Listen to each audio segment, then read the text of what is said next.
Hello again, this is SS Wilson, and I'm still dealing with the air-powered Graboid movement system. This video covers the second time we used it on the movie, which is right after Val and Earl get thrown from their horses. Here's the sequence as it looked in the movie, but I have to say it was pretty stressful getting those 3 shots. Now, as we often did, before shooting the main effect, we did some simpler shots, like this one where the absolutely terrified horse runs away in the background while Kevin and Fred play the action of having just been thrown. What in the name of... But Mother Nature was also making the day difficult. It was one of many days when the desert wind was just insane. And what made that worse is that the whole Owens Valley where we were shooting is made of this stuff, dust that is so fine it's like talcum powder. Very weird stuff. Speaking of dust storms, I found some other old video from a few days earlier when I was scouting locations for 2nd Unit. Here again, the wind was crazy. Wind is blowing. Wind has been blowing for 2 days. Here I actually got a shot of the dust cloud rising up off that giant dry lake bed, and it keeps getting bigger as I drive toward it. Supposedly carcinogenic soda ash blowing off Owens Dry Lake. That was something we'd been told that we also worried about. Now here you can see the Sierra Mountains on the other side of the valley through the dust cloud. The town site is pretty much under that cloud.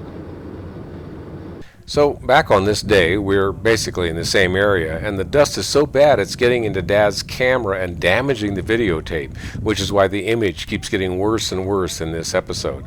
But we couldn't stop, we had to keep working, so we got ready to shoot the main effect. We shot it with 3 cameras, and you may have noticed we used all 3 angles in the final movie.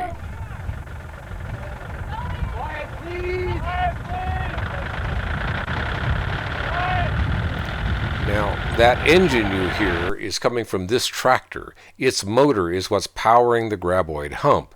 The air lines run from the tractor underground over to where the hump-shaped lifting device is buried right under where Kevin and Fred are standing. Now, we had high hopes for this shot because they had had time to improve the system since it was used for the Graboid outside of Chang's Market. So what Ron has told Kevin and Fred is you're going to get lifted up really fast, so be ready. That's your cue that the Graboid is there and you need to look scared and run away. As far as acting goes, that was their only job. Here we go for the first take.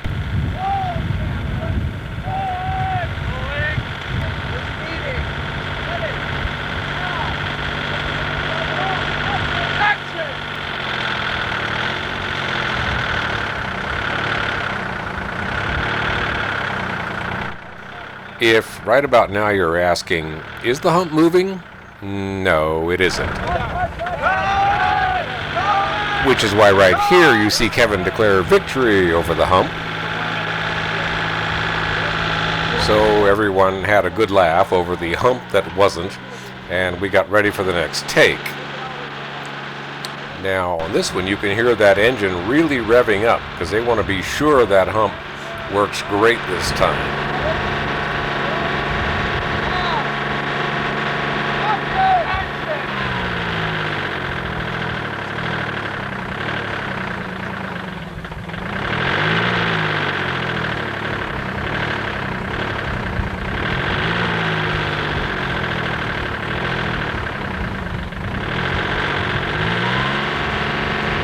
Well, it moved a tiny bit,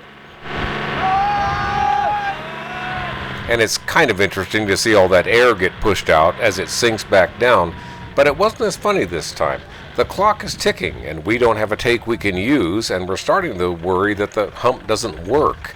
So here's what happened next. You can hear my dismayed commentary at the time. Well, we're attempting to lighten the hump's load here by removing dirt from the top.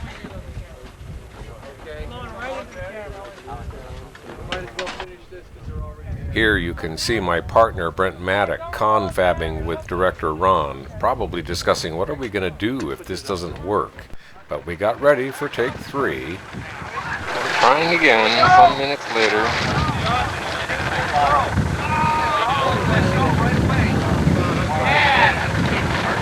Oh, camera!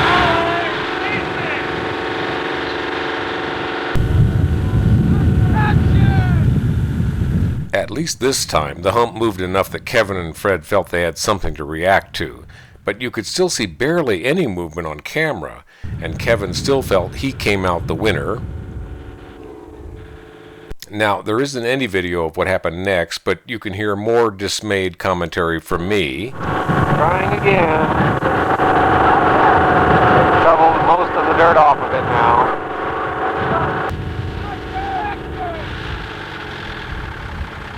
Well, finally you could see some movement on camera. So we very quickly reset and shot another take. In this one you can see how big the hump actually could get. I think we used a combination of these two takes in the final movie. So the hump was slow. Too bad, we had to move on. We were losing daylight, and we had one more shot we had to get today, which was Kevin shooting his rifle. I'm leaving this in because it's kind of funny these days to see how we had to protect the camera crew. You see them in their heavy blankets and goggles there. We were shooting blanks, of course, but at close range, blanks are quite dangerous. These days, you'd probably just use CGI and fake the gunshots altogether, but back then we couldn't do that. Now, these angles here are rehearsals. They're making sure that Kevin and the rifle and the camera are all lined up the way they want before they actually load the gun. That's how they get you. They're under the goddamn ground. What the hell are they?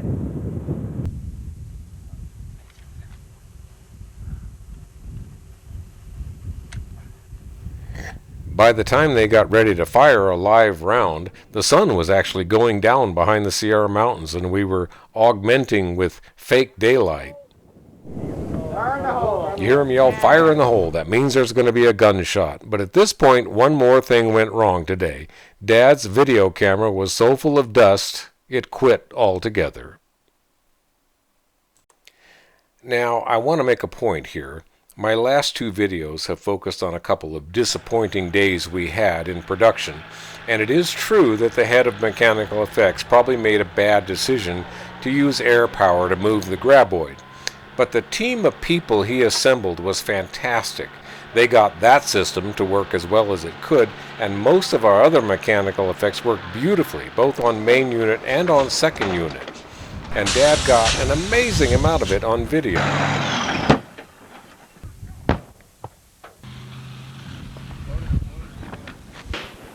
So never fear, there's a lot more to share, and I'll be back soon with another episode.